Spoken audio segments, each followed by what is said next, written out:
আমরা এখন আছি বগুড়াম জলপাই।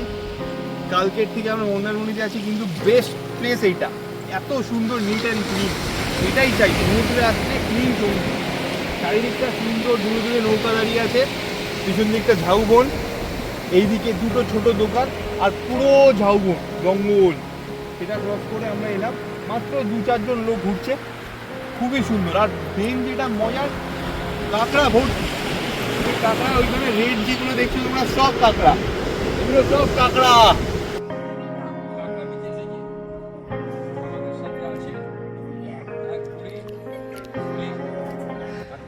হ্যালো বন্ধুরা, মনস ব্লগে স্বাগত। তোমরা আছো মনের সাথে। আজকে আমার গলাটা একটু ধরে গেছে, তো প্লিজ ভিডিওটা দেখতে থাকো। আমরা আজকে একটা দারুণ সুন্দর জায়গা এক্সপ্লোর করেছি, সেটা হচ্ছে বগুড়াম জলপাই। ভীষণ সুন্দর, এছাড়াও এটাকে লাল কাঁকড়ার বিচও বলা যেতে পারে। খুব নিট অ্যান্ড ক্লিন, পরিষ্কার পরিচ্ছন্ন একটা বিচ, যে বিচটা আমার খুব ভালো লেগেছে। এখানে তোমরা 1-2 দিন ছুটি কাটাতে আসতেই পারো। সামনেই একটা সুন্দর হোমস্টে আছে, সেখানে খুব সুন্দরভাবে থাকার জায়গাও আছে। মানে মন্দারমণির মতো একদম কিচকিচে ভিড় যেটা বলে, সেটা এখানে তোমরা পাবে না। দেখতেই পাচ্ছ কতটা ফাঁকা ফাঁকা।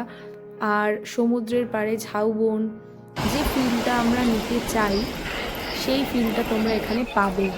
তো খুব সুন্দর একটা জায়গা, প্লিজ তোমরা দেখতে থাকো।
কোথায় এসেছি সঞ্চিতা? বগুড়াম জলপাই। কেমন লাগছে? খুব ভালো লাগছে, কিছু বল। খুব ভালো লাগছে। এটা দাদা বলেছিল জায়গাটা সম্পর্কে। আর একদম সুন্দর বিচ, পরিষ্কার কিরকম? পরিষ্কার, মানে এত পরিষ্কার সত্যি ভাবাই যাচ্ছে না। আর চারিদিকে লাল কাঁকড়ায়, তার চারিদিকে লাল কাঁকড়া, হ্যাঁ লাল কাঁকড়া ভরা। ওইগুলো পুরো লাল কাঁকড়ায় ভর্তি। অনেকক্ষণ সময় কাটালাম এইবারে এই জায়গাটা থেকে, তো বেরিয়ে যাওয়ার পালা। আর খুব ভালো লেগেছে এই জায়গাটা, একদম প্রকৃতির মাঝে সুন্দর একটা জায়গা। তোমরা অবশ্যই এসো।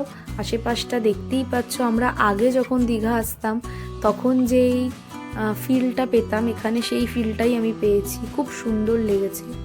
দেখা হচ্ছে নতুন একটা ব্লগে। তোমরা সবাই মনস ব্লগের সঙ্গে থেকো, আর মনস ব্লগকে অবশ্যই সাবস্ক্রাইব করে দিও। টাটা।